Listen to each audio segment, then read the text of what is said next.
I'm Matt Lewis, this is Aaron Saladin, Adam Haidari, and Prayance Jain, and together we are Digimax. Let's set the scene. In FASI, Foot and Ankle Specialist of Illinois, a local medical practice, the clock hits 5 on a Friday afternoon. Judy, an employee of FASI, hits the post button at the bottom of the Instagram video she's been carefully piecing together for the past hour, knowing she could have completed her payroll update instead. What's the point of this stupid social media anyway? It doesn't do anything for the business, she says in her head, looking at the 5 likes on the last post, and the post before that, and the post before that. See, if Judy stopped posting, FASI would risk falling in line with nearly 7 million other small businesses in the US who don't utilize digital marketing at all. Judy returns home and the entire weekend dreads her return to work on Monday, where she'll be overwhelmed with what she didn't have time to finish. The problem is that while social media is one of the most rapidly growing and successful ways to market your business, medical practice managers don't have time or knowledge to run their own social media campaigns. Lucky for FASI, Digimax has the perfect solution. Digimax is a social media marketing agency that creates, edits, and manages social media campaigns for medical practices with under 20 employees in the Chicagoland area. As a social media marketing agency, we've chosen to deal almost exclusively with short-form video content, an example of which you just saw on the screen, around 10 to 30-second videos. These videos can be translated between 4 platforms: Instagram, Facebook, YouTube, and TikTok. We offer to create and film original content, edit it ourselves, and post. With set film days, we go into the practice, film 1 to 2 weeks worth of content, and edit and post between film days. A typical campaign might look something like this. With a strategy-based meeting at the start, we get a good idea of who these businesses are and the message that they want to send to their customers. Account revitalization and result tracking, both offered within our service, allow us to optimize these pages for the best chance of success, and then, once our campaign is started, to see real-time feedback as to the progress of our campaign.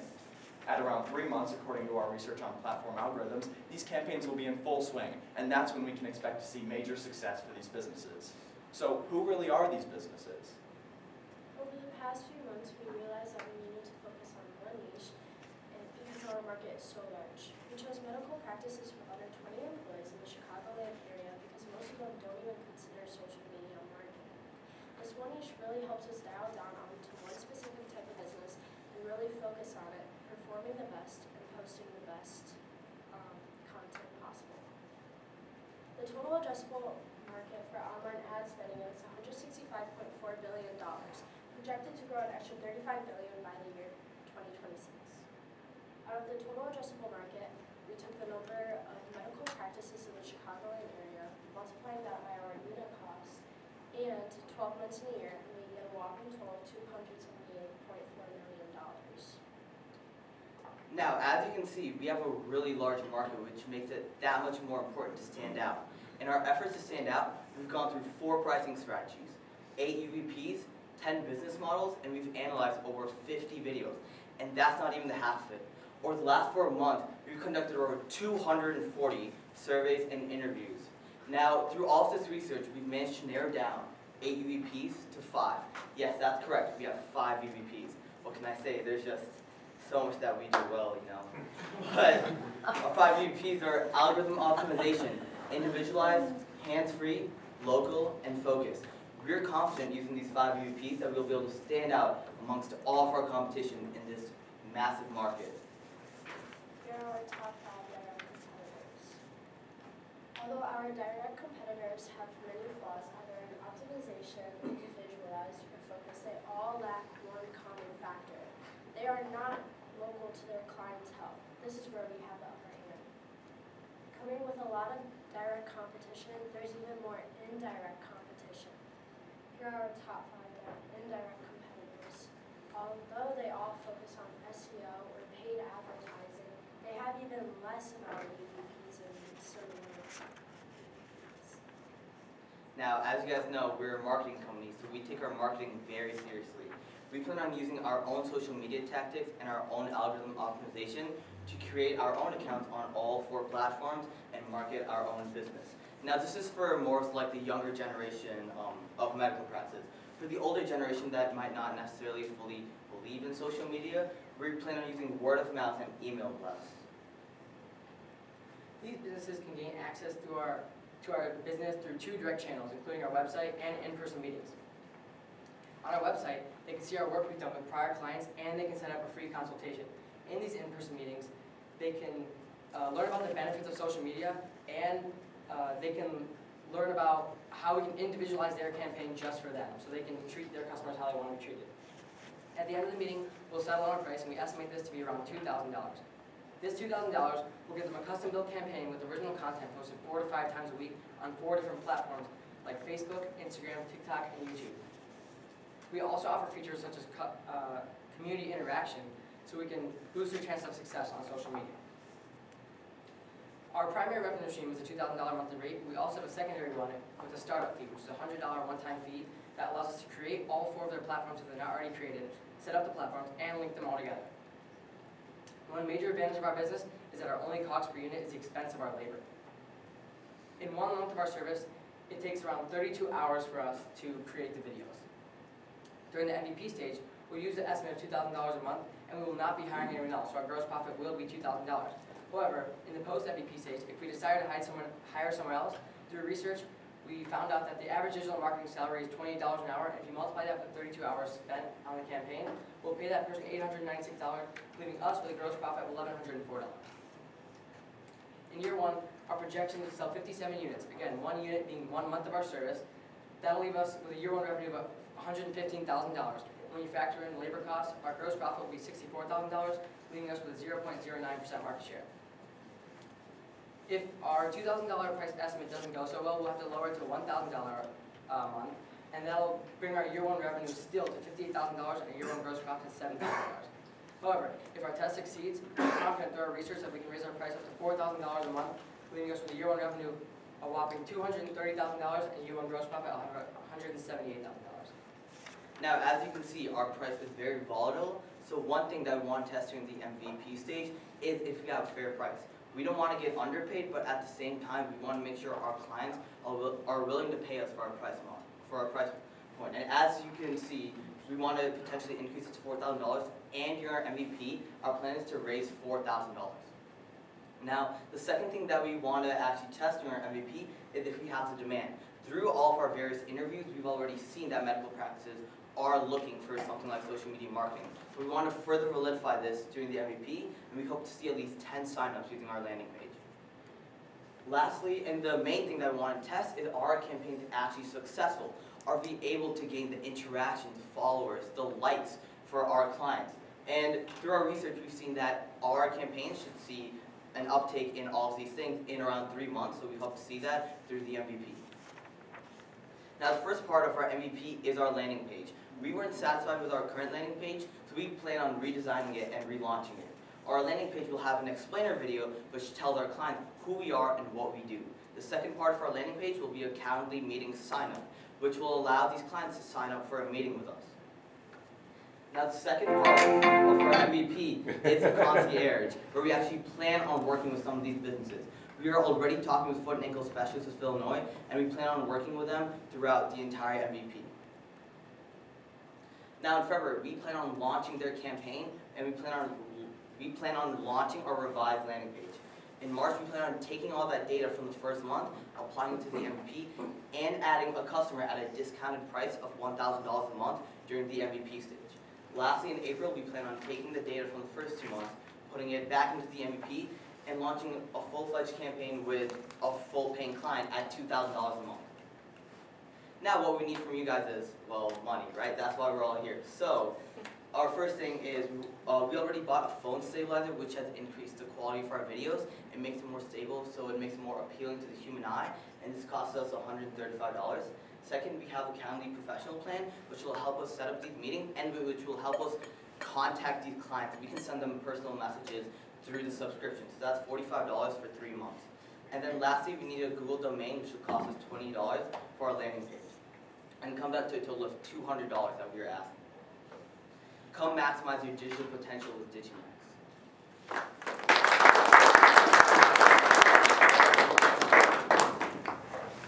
I commend you guys for all the due diligence that you've done. Appears to be a lot of work.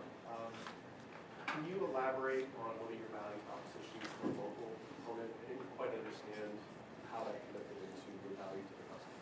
Right, so through our interviews, one thing we saw is that, so some of the people that we talked to, they already had some marketing companies, but they weren't satisfied because these marketing companies were like in Florida or in California.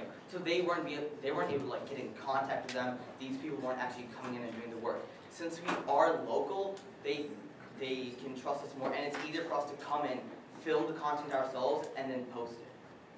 Thank you. Great job, guys. You show a lot of passion and research, and all the numbers that Tam and Sam were realistic, which is great to see. I've hired a lot of marketing firms over the years, and the first thing I ask them is, show me your body of work, portfolio, do you have anything on ROI?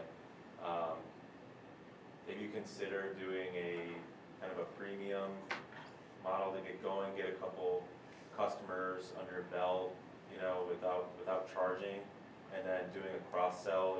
The first customer is gonna be the hardest, right? Right. First So- couple, and then you wanna prove yourself, because you're unknown, you're very ambitious, you're selling yourself, right? And your ideas, but it comes down to the body of work. So how do you plan to tackle that? So I'm sorry, I didn't clarify this, but Foot and Ankle Specialist is actually our freemium model. We're giving them our service for free. They're actually run by Adam's parents, and we're already working with them, and we're already talking to them. We're getting started, and they're not paying us for this. And this is how we plan on getting evidence to get our second client and to get our third client. Great. Two quick questions. One is rather than me being essentially a digital agency here, rather than thinking of pricing on a monthly basis, have you thought about just like campaign-based pricing? Like, so you've got a standard package, you had it right there. This is what, a campaign is like, and doing campaign-based pricing with the hopes that they'll re-up and all that kind of stuff.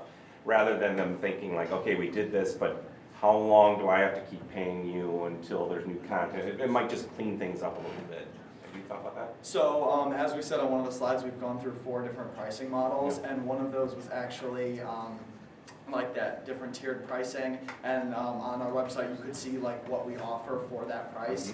We ended up settling on an individualized campaign, which is one of our unique value propositions, where when we go sit down with these businesses, we assess their individual needs rather than putting them in like a category of what they're either willing to pay or what they need to pay. So in that meeting, we will custom tailor the campaign to them. So were you talking about contracts or like 3 months? Basically, your pricing model, rather than saying like, is there a minimum, if you're doing a monthly pricing, is there a minimum duration of contract, or all that other kind of stuff?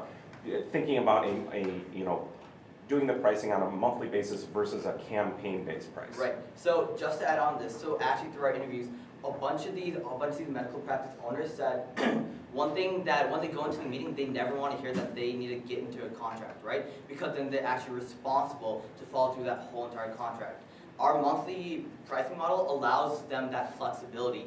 Our plan is we're going to go and we're going to say, okay, this is our research. We're going to have like these campaigns under our belt. This is our research. As you can see, it only like starts up after 3 months. So if you choose to leave us before that, you have the flexibility to do that. However, you might not start seeing the results in the first 1 to 2 months. We just didn't do contracts because people tend to stay away from contracts through our interviews. That's what we found out. Yeah, and you guys will be left eventually, I mean, if that is a sustained way to do business, I don't think you'll be in business. So you may certainly build in clauses, so it doesn't bind them forever, that there is a certain day notice and the contract can end. But I do think that is just a normal part of doing business, is a contract. And that's fine. If this client is your first one to learn on, that's awesome. I think that's great. But think about for future client number 2, number 3, if they're not willing to part with money to get your services, then that should be telling you something as to where they value your services. Thank you, we'll take that into consideration. What is your game plan for getting that second or third client after the first one is done? So the first one is actually run by Adam's parents, and then the second one is Adam's uncle, who is actually already lined up and interested in our campaign. So again, another friendly business where we hope to really prove ourselves with our solution.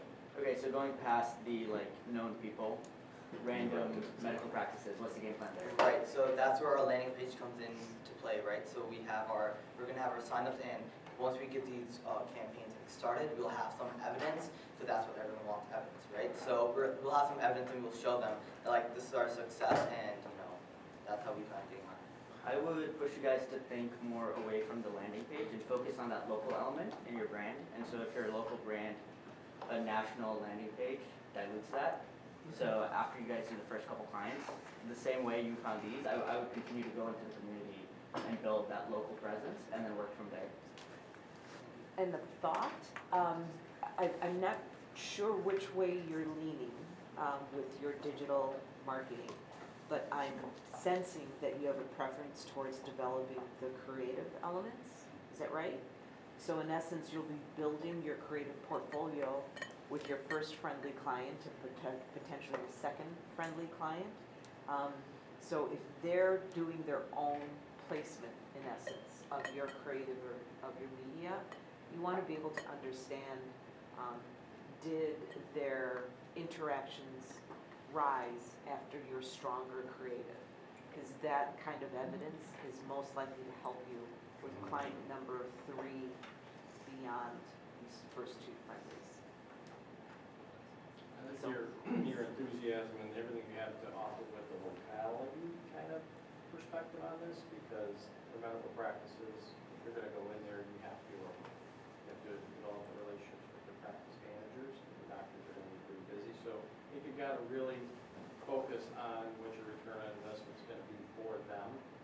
If they're gonna spend $2,000 a month, what is the return? You really have to quantify that. The body of work, I think, is gonna be key, so showing that.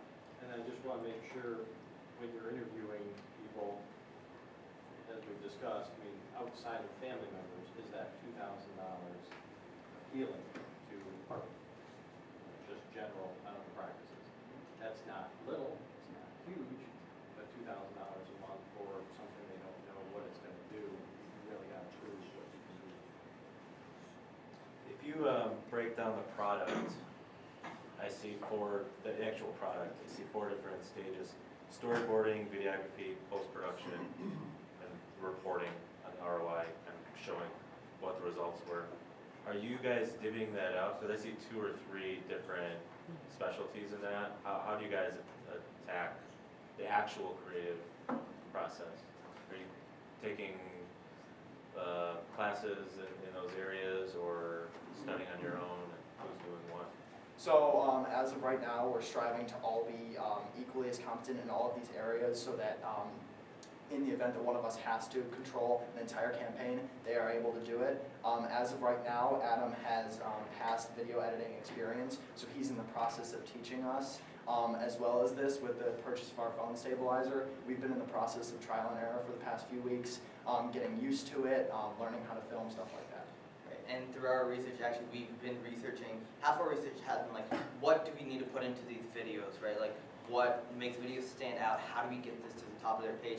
And some of our interviews, actually, we put it into, like, the Barrington community. We actually went and set up flyers, and then we asked these adults, like, what stands out to you in these videos? What makes you click on these videos? So we have all this research compiled that we plan on using on every one of these videos to try to get the most interactions. And they got the human element. You're almost like a mini director with your clients. Right. It might be easy at first because you're family, right? But think about, I was a client of marketing companies.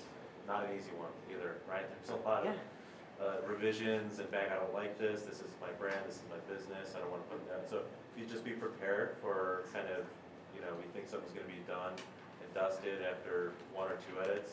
Sometimes it just can turn into 4, 5, 6, 7. One thing you tossed out there that it might be a gotcha, just where you said you would also do email blasts for the olds, right? Or all that kind of stuff. Where that can be a gotcha though. Like where's who would you send it to, and where would you get that mailing list? So we've actually done research on the medical practices in the area, and compared to getting like an email list for just people in general, finding the emails of these practices, we're not really going to aim for a list. We hope to, even just by a simple Google search, compile a list of 25 or so medical practices in the area and send them a personalized email saying we'd like to set up a meeting. Oh, I'm sorry. I thought you said that would be part of your marketing campaign, is you would do emailing blasts out. No, that's just reaching your potential customers? Yeah. Oh, okay, never mind. Sorry. All right, we're at the time, so board have a recommendation? It's 200 asking. Yeah, that's, for sure. Go for it, guys. It's good as is. Yeah.